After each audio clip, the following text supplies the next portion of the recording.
March 15th, 1943, 03:04, 7 hours. North Atlantic, 800 miles southwest of Iceland. Captain Lieutenant Heinrich Müller pressed his eye against the periscope of U-328, scanning the horizon through the pre-dawn darkness. What he witnessed through that lens would shatter everything he believed about American naval capability. The convoy before him stretched beyond his field of vision, not the typical 40 or 50 merchant vessels they had grown accustomed to hunting, but an endless procession of ships protected by what appeared to be an impossible number of escort vessels. Through the periscope's magnification, Müller counted 17 destroyers and destroyer escorts in his immediate view alone, their radar antennas spinning like mechanical spiders against the grey sky. What Müller didn't know, what none of the German U-boat commanders could have imagined, was that American shipyards were completing destroyer escorts at a rate of 17 vessels per month by 1943. The mathematics of his destruction were already written in the production schedules of 16 American shipyards, where workers labored around the clock in 3 shifts, 7 days a week. Each Fletcher-class destroyer that prowled above his submarine represented just 212 days from keel laying to commissioning, a timeline that German intelligence had calculated as impossible for vessels of such complexity and firepower. The Buckley-class destroyer escort that would soon begin pinging his position with active sonar represented something unprecedented in naval warfare. Mass-produced submarine killers built with the same assembly line efficiency that Henry Ford had brought to automobile manufacturing. These ships displaced 1,400 tons, carried a crew of 186 men, and mounted enough Hedgehog anti-submarine mortars and depth charges to turn a square mile of ocean into a killing field. While German U-boat construction remained limited by traditional shipbuilding methods and chronic material shortages, American yards were applying revolutionary techniques that transformed warship construction from craftwork into industrial production. Among the 280 U-boat commanders patrolling the Atlantic that morning were men who would become legends in German naval history, veterans who had sunk hundreds of thousands of tons of Allied shipping. But on March 15, 1943, they were about to face something that would test their experience, their courage, and ultimately their faith in the Kriegsmarine's ability to win the Battle of the Atlantic. The sonar pings growing stronger around U-328 belonged to USS Buckley, a ship that had been launched just 4 months earlier and was now hunting submarines with technologies that German naval intelligence had dismissed as American propaganda. This story is about how industrial capacity defeated military expertise, how American production merged quantity with devastating effectiveness, and how German confidence turned to desperation as U-boat commanders discovered what American shipyards could accomplish when fully mobilized for war. The hunter was about to become the hunted, and the ocean that had been Germany's highway to victory was transforming into a graveyard for submarines. Kapitänleutnant Heinrich Müller had earned his reputation as one of Germany's most successful U-boat commanders during the early years of Operation Drumbeat, the devastating assault on American coastal shipping that began in January 1942. His Type 6 submarine U-328 had sent 14 Allied vessels to the bottom of the Atlantic, totaling 87,000 tons of shipping, a record that placed him among the top 50 U-boat aces of the war. Müller had witnessed firsthand the chaotic state of American coastal defenses in 1942, when U-boats operated with near impunity within sight of American beaches, sinking tankers whose flames could be seen from shore. What Müller believed about American capabilities had been shaped by 18 months of relatively easy hunting. During the first 6 months of 1942, German U-boats had sunk 585 ships, totaling over 3 million tons in American waters alone, while losing only 22 submarines in return. The Americans appeared to have no coherent anti-submarine strategy, no adequate escort vessels, and no understanding of how to protect their merchant shipping. German naval intelligence had painted a picture of American industry as capable of producing vast quantities of simple merchant vessels, but lacking the sophisticated engineering and skilled workforce necessary for complex warships. Müller's previous encounters had reinforced this assessment. In June 1942, he had surfaced U-328 just 12 miles off Cape Hatteras and shelled a stranded American freighter with his deck gun, while the crew watched helplessly from lifeboats. No American warship had appeared on the horizon. In August, he had torpedoed 3 tankers in a single night off the New Jersey coast, and the only response had been a single Coast Guard cutter that arrived hours after the attacks. The pattern seemed clear. Americans could build Liberty ships by the hundreds, but they couldn't protect them. German assessments of American naval construction had been based on pre-war capabilities and peacetime production rates. In 1941, American shipyards had delivered just 8 destroyers and no destroyer escorts. German planners had calculated that even with maximum effort, American industry might produce 40 to 50 escort vessels per year, nowhere near enough to protect the massive convoy system required to supply Britain and the Soviet Union. These calculations had been central to Grand Admiral Karl Donitz's strategy of unrestricted submarine warfare, which required sinking Allied shipping faster than it could be replaced. What German intelligence had failed to anticipate was the revolutionary approach that American industry would bring to warship construction. While German U-boat production remained concentrated in a handful of specialized yards using traditional methods, American shipbuilders were applying lessons learned from mass production in automobile factories, aircraft plants and steel mills. Companies like Henry Kaiser, who had never built a ship before the war, were about to demonstrate that modern industrial techniques could transform naval construction as dramatically as they had transformed civilian manufacturing. But standing on the bridge of U-328 in the early morning darkness of March 1943, watching the largest convoy he had ever encountered steam past with an escort force that seemed impossible, Müller was beginning to understand that something fundamental had changed in the Battle of the Atlantic. The easy hunting was over, and the prey was becoming the predator. The destroyer escort USS Buckley that was now hunting U-328 represented a technical achievement that seemed impossible to German naval experts.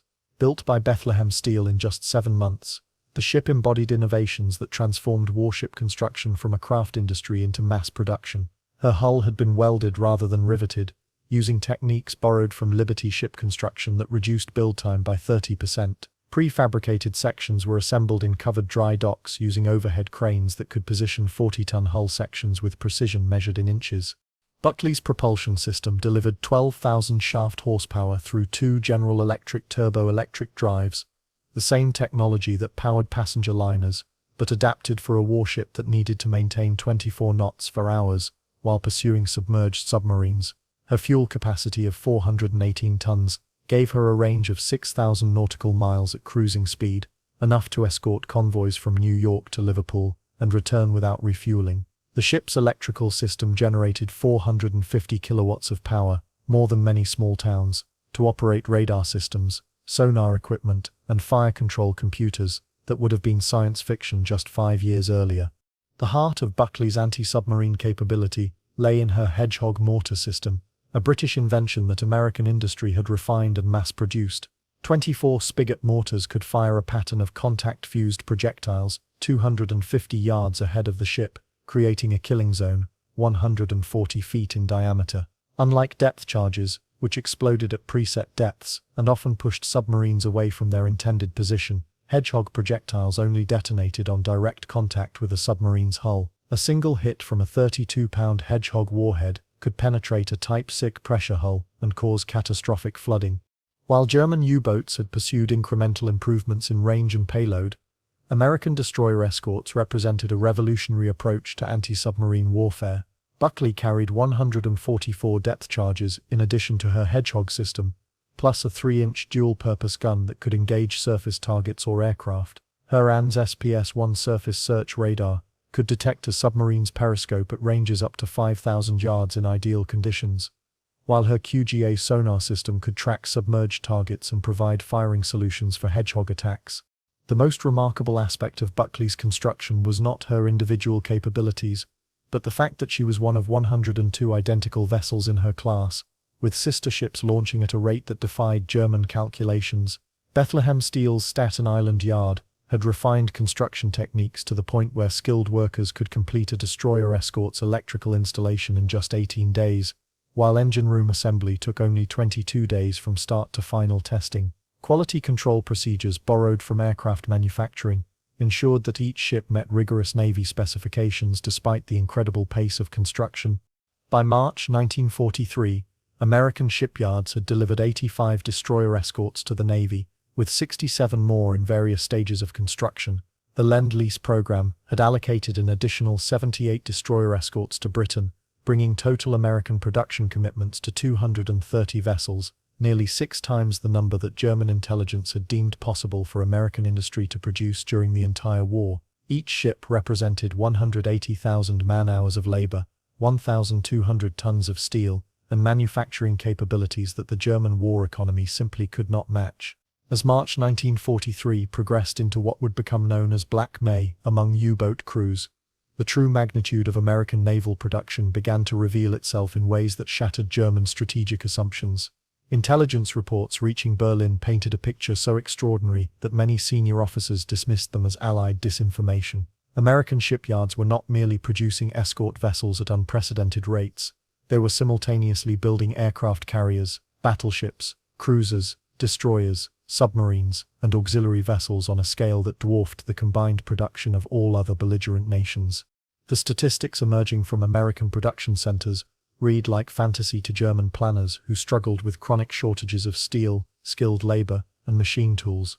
In 1943 alone, American yards would deliver 2,654 naval vessels of all types, including 24 aircraft carriers, 4 battleships, 7 cruisers, 128 destroyers, 181 destroyer escorts, and 55 submarines. This represented more major warships than the German Navy had possessed at the beginning of the war, produced in a single year, while simultaneously maintaining production of Liberty ships at a rate of 3 vessels per day across all American shipyards. The comparison with German production capabilities revealed the hopeless arithmetic of the naval war. German shipyards, operating under constant Allied bombing and with increasing material shortages, managed to complete 285 U-boats in 1943, their peak production year. Meanwhile, American escort vessel production alone totaled 254 destroyers and destroyer escorts, each individually more capable than any German surface combatant except their largest battleships. When combined with British and Canadian escort production, the Allies were adding anti-submarine vessels to their fleets faster than Germany could train U-boat crews. Behind these numbers lay an industrial mobilization that transformed American society as completely as military conquest had changed occupied Europe. Boeing's Renton plant was producing B-29 superfortresses at a rate of 1 bomber every 4 days, while Ford's Willow Run facility delivered a B-24 Liberator every 63 minutes at peak production. Chrysler's tank arsenal in Detroit had converted from automobile production to manufacture M4 Sherman tanks at a rate of 1,000 per month, exceeding total German tank production for the entire war by the end of 1943. The human dimension of this production surge was equally staggering.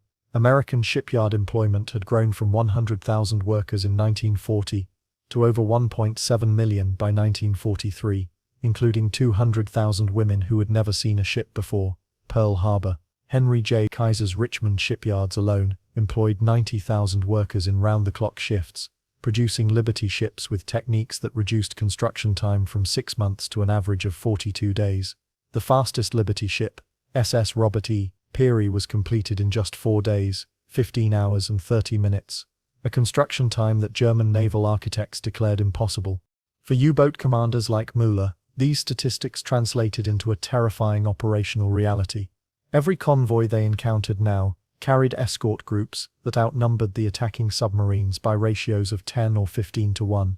The technological advantage that German submarines had enjoyed in 1940 and 1941 was being overwhelmed by sheer numbers of increasingly sophisticated Allied escorts, each equipped with radar, sonar, and weapons systems that made submarine attacks suicidal rather than merely dangerous.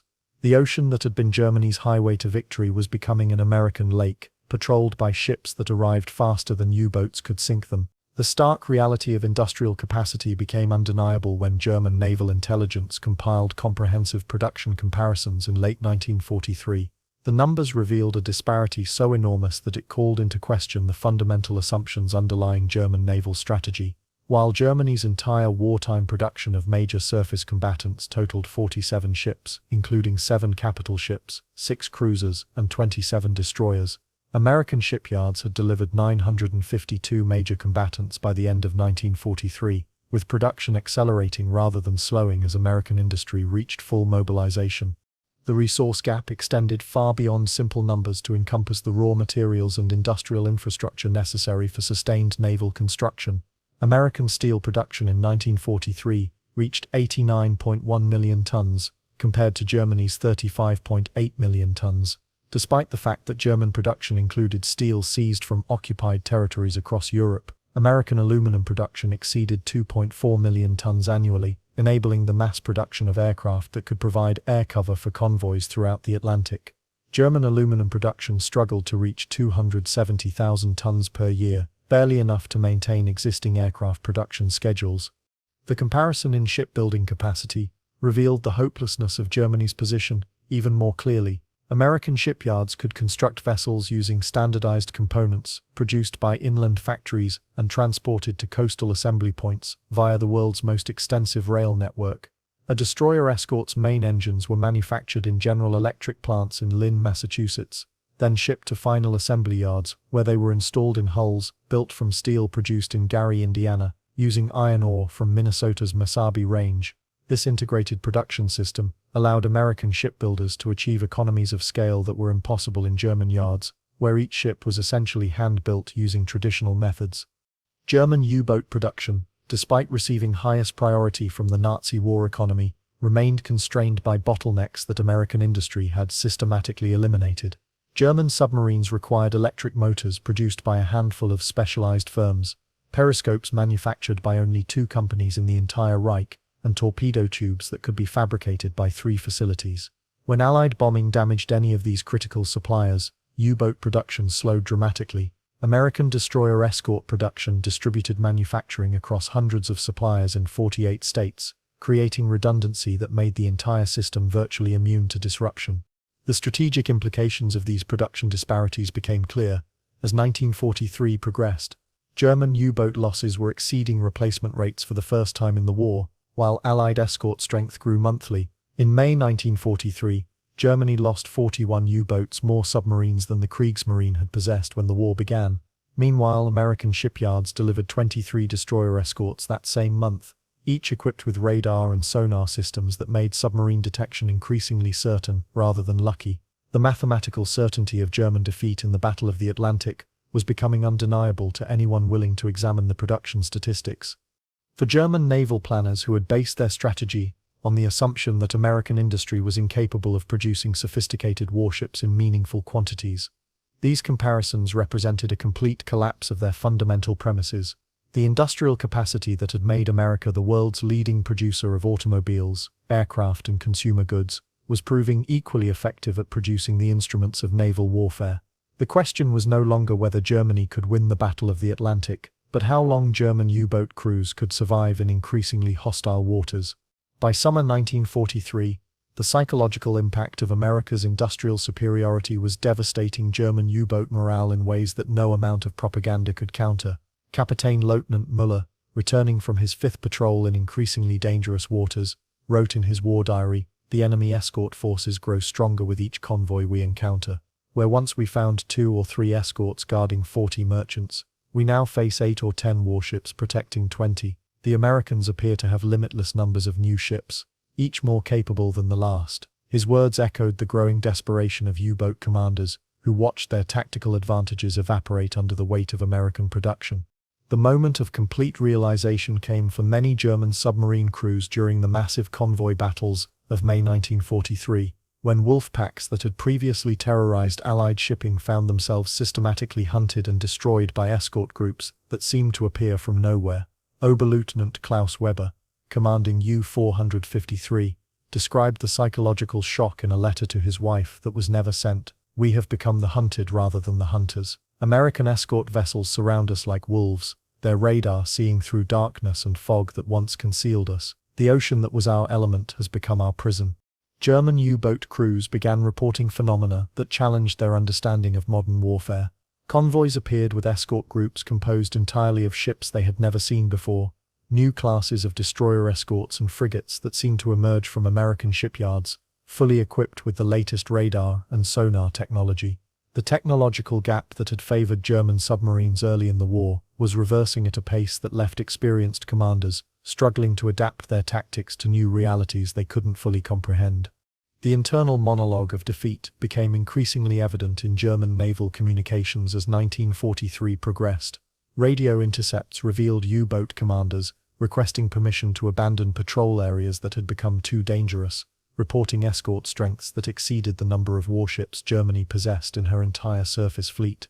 Kapitän zur See Hans-Georg von Friedeberg, deputy to Grand Admiral Donitz, privately acknowledged in his diary, "We are fighting an enemy whose industrial capacity exceeds our most pessimistic calculations. Each month brings reports of American ship construction that we initially dismissed as impossible, then confirmed through multiple intelligence sources." The psychological breaking point reached its culmination in the aftermath of Operation Deadlight, when surviving U-boat crews learned the full extent of American naval construction through captured Allied documents. The revelation that American shipyards had produced more escort vessels in 6 months than Germany had built major warships during the entire war created a crisis of confidence that penetrated to the highest levels of German naval command. For submarine crews who had risked their lives based on assurances that American industrial capacity was limited and temporary, the discovery of sustained production at impossible levels represented a betrayal of everything they had been told about their chances of victory. Müller's final diary entry, recovered from U-328, after her loss in September 1943, captured the moment when German naval confidence collapsed completely. "We sail into waters where every horizon brings new American ships, each more advanced than German intelligence claimed possible. The courage of our crews remains unbroken, but courage cannot sink ships that exist in numbers we were told America could never produce. We are not losing this war through lack of bravery. We are losing it in the factories of Detroit and the shipyards of California, where our enemies build victory one ship at a time." The discovery of American production capabilities spread through the German naval hierarchy like wildfire, creating a cascade of disbelief, denial, and ultimately resignation that transformed the entire character of the U-boat war. When reports of American escort strength reached U-boat headquarters in Berlin, Grand Admiral Donitz initially ordered intelligence officers to verify the numbers, convinced that Allied disinformation was inflating actual production figures. The confirmation that followed, based on photographic reconnaissance, intercepted radio traffic, and prisoner interrogations, forced a complete reassessment of German strategy in the Atlantic. Admiral Bernhard Rogge, one of Germany's most experienced naval commanders, captured the reactions of his peers in a confidential report, dated August 15, 1943. "The scope of American naval construction exceeds our most liberal estimates by factors of 3 to 5. We are not facing an enemy that has mobilized for war. We are confronting an industrial establishment that has transformed war production into a science. Our assumption that American shipyards could not maintain quality while achieving quantity has proven catastrophically wrong." The admission represented a fundamental collapse of German naval intelligence assessments that had guided strategy since 1939. Reactions from U-boat crews at sea reflected the growing understanding that their tactical situation had become hopeless. Radio intercepts revealed conversations between submarine commanders that would have been considered defeatist propaganda just months earlier. Kapitän-Leutnant Ernst Kals, veteran of multiple successful patrols, transmitted to headquarters, "Request permission to withdraw from patrol area. Escort strength exceeds our attack capability by ratios that make engagement suicidal rather than merely dangerous. American radar coverage appears complete and continuous." Similar messages arrived daily from submarine commanders, who had previously reported successful attacks against poorly defended convoys. The morale impact across German naval units was devastating and immediate. Submarine crews who had volunteered for the most dangerous duty in the German military based on promises of technological superiority and strategic importance found themselves facing odds that made survival rather than victory their primary concern. The 75% casualty rate among U-boat personnel, the highest of any German military branch, was becoming unsustainable, as experienced crews were lost faster than training programs could replace them with qualified personnel. Higher command's understanding of the strategic implications developed more slowly, but ultimately proved even more damaging to German confidence. The realization that American industrial capacity could simultaneously support massive ground forces in Europe and the Pacific, while maintaining naval superiority in the Atlantic, challenged every assumption about America's ability to sustain global warfare. Intelligence reports confirmed that American production was accelerating rather than slowing as the war progressed, suggesting that German planners had fundamentally misunderstood the nature of American industrial society. By autumn 1943, the cascade effect had reached the highest levels of German naval command. Donitz's private communications with Hitler revealed growing pessimism about the U-boat campaign's prospects for success. The Grand Admiral, who had promised to strangle Britain through submarine warfare, was forced to acknowledge that his strategy had been based on incomplete understanding of American capabilities. The psychological impact of this revelation extended far beyond naval circles, contributing to a growing recognition among German military leaders that the war's outcome had become mathematically determined by industrial production rather than military skill or strategic brilliance. German military leadership's response to the revelation of American production superiority marked a turning point in strategic thinking that extended far beyond naval warfare. On October 12, 1943, Hitler convened a special conference to address what intelligence reports termed the American production problem. Field Marshal Wilhelm Keitel's opening remarks captured the scope of German miscalculation. "We have been fighting an enemy whose industrial capacity we underestimated by orders of magnitude. American naval construction alone exceeds the combined wartime production of all European powers, while simultaneously supporting land and air forces on a scale that defies our previous understanding of modern warfare's resource requirements." The policy changes that followed represented the most significant shift in German strategy since the decision to invade the Soviet Union. The U-boat campaign, which had absorbed enormous resources and Germany's most experienced naval personnel, was effectively abandoned as a war-winning strategy. Resources previously allocated to submarine construction were redirected toward defensive systems, coastal fortifications, anti-aircraft guns, and radar installations designed to protect German territory from the growing Allied bombing campaign. The Navy that had dreamed of controlling the Atlantic was forced to accept a defensive role protecting German coastal waters. Higher command's tactical adaptations reflected growing desperation rather than strategic confidence. New U-boat operations emphasized survival over aggressive engagement, with submarines ordered to avoid heavily escorted convoys in favor of isolated merchants that could be attacked with minimal risk.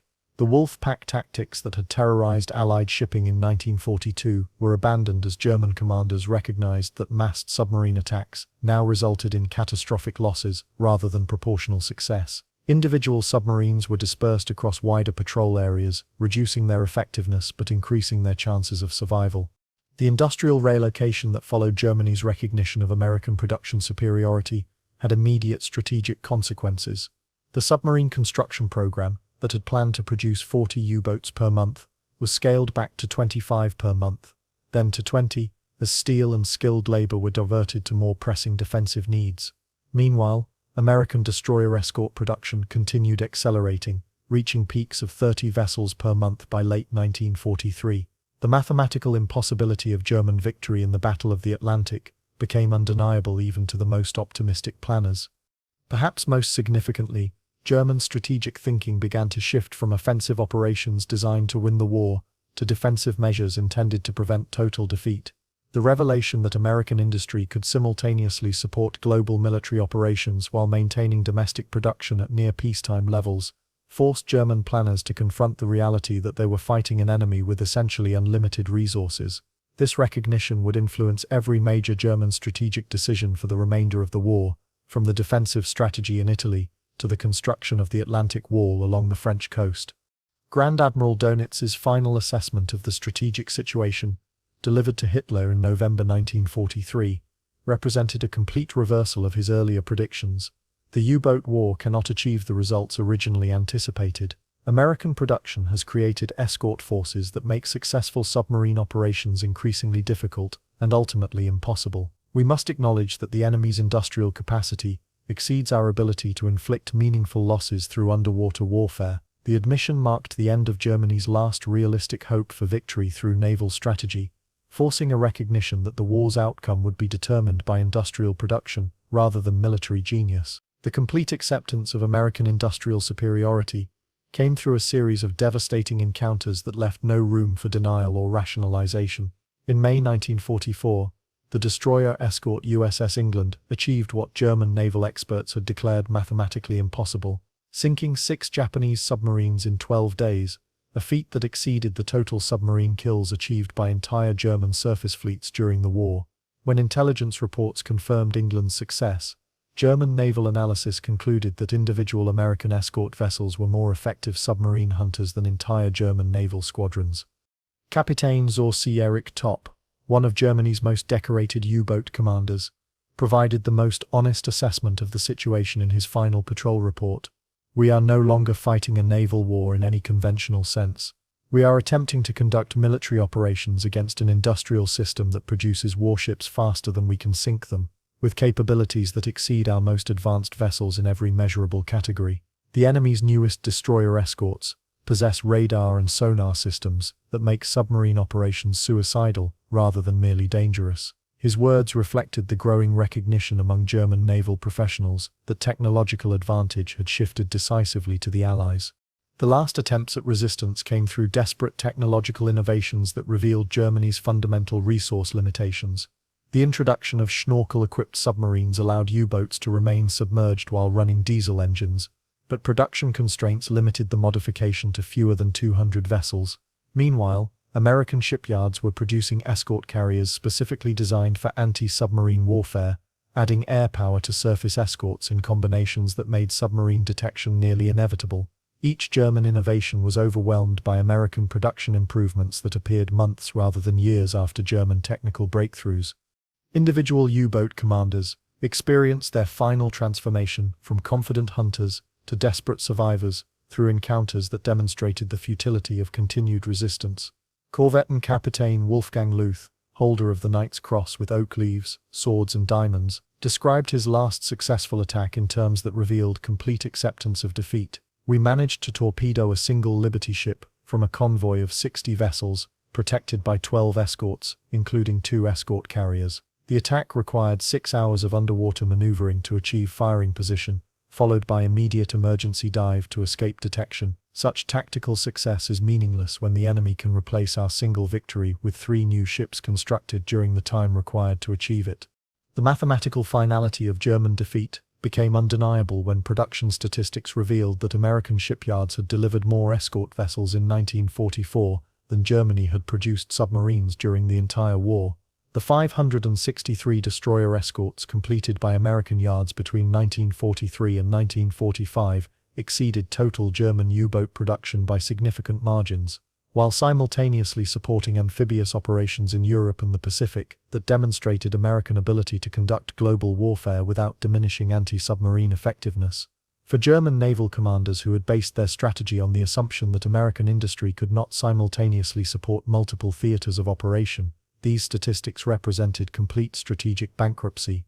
Müller's replacement as commander of U-328, Oberleutnant Hans Fischer, provided the final assessment that captured Germany's complete acceptance of American superiority. "We continue operations not because victory remains possible, but because duty requires our continued resistance. The enemy's industrial capacity has made naval warfare a mathematical exercise rather than a test of skill or courage. We are not being defeated by superior seamanship or tactics. We are being overwhelmed by production capabilities that transform warfare itself into an industrial process where victory belongs to the nation that can build weapons faster than they can be destroyed." In the post-war testimonies of surviving German naval officers, the full scope of American industrial achievement became clear through admissions that would have been unthinkable during the conflict. Grand Admiral Dönitz, writing in his memoirs 10 Years and 20 Days published in 1958, provided the most comprehensive acknowledgement of German miscalculation. "We had underestimated American industrial capacity by factors that made our strategic planning fundamentally flawed from the beginning. The assumption that American shipyards could not maintain quality while achieving unprecedented quantity proved catastrophically wrong. Their production achievements represented not merely industrial mobilization, but a revolution in manufacturing technique that we failed to comprehend until too late." The historical impact of American production superiority extended far beyond the immediate tactical results of individual naval battles. The 2,710 Liberty ships produced between 1941 and 1945 carried 75% of all supplies reaching Britain during the war's critical years, while the 563 destroyer escorts built during the same period reduced U-boat effectiveness to negligible levels by 1944. More significantly, American industry demonstrated that democratic societies could mobilize for total war more effectively than totalitarian regimes, challenging fundamental assumptions about the relationship between political systems and military effectiveness.